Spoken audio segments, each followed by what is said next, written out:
Alright students, so today we will study about the next topic जो हमने previous topic किया था उसके बाद वाला है same capacitors but now they are connected in parallel combination.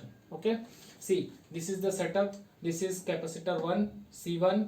ठीक है, we are giving plus Q1 charge in this plate and minus Q1 charge in this plate. Similarly, this is capacitor 2 plus Q2 charge in this plate and minus Q2 charge in this plate.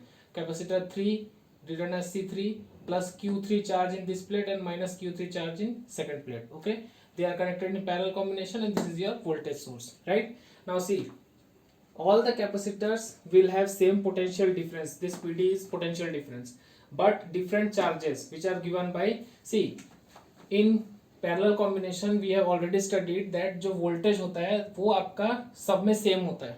Right, so ये जो voltage source V है that will remain same for C3, C2 and C1. Right, but charges here are different.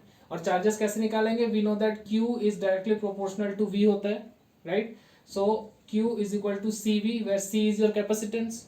ठीक है, तो यहाँ पर अगर charges अलग अलग हैं और कैपेसिटेंस को हमने C1, C2, C3 माना है और वोल्टेज सोर्स आपका V है, तो क्या हो जाएगा? Q1 this for C1, Q1 will be equal to C1 into V. Okay, according to this equation. So this is equation number 1. Similarly Q2 for this capacitance. ठीक है, Q2 is equal to C2 into V, capacitance 2 into voltage. And similarly Q3 is equal to C3 into V. So this is equation 2, this is equation 3. Right, now the total charge stored in the combination, ये जो total जो setup है इसमें total charge, capacitor का काम क्या है? Charge को स्टोर करके रखना.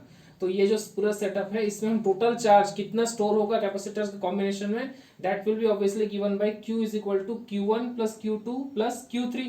ठीक है, तो Q1, Q2, Q3 का value we have already calculated from this 1 2 3. And Q will be equal to the total capacitance of the combination and the total voltage applied. So total voltage तो V ही है, right? और total capacitance को we have considered as C.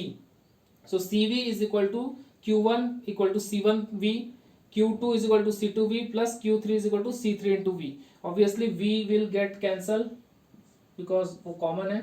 ठीक है, तो what we are getting, C is equal to C1 plus C2 plus C3 and this is for parallel combination, so you can write it as C subscript P. So CP is equal to C1 plus C2 plus C3. और अगर 3 से ज्यादा capacitors होंगे तो plus C4 plus C5 plus C6 and so on, जितने भी होंगे. Right, so this is the derivation of parallel combination of capacitors. Right, so this is your derivation.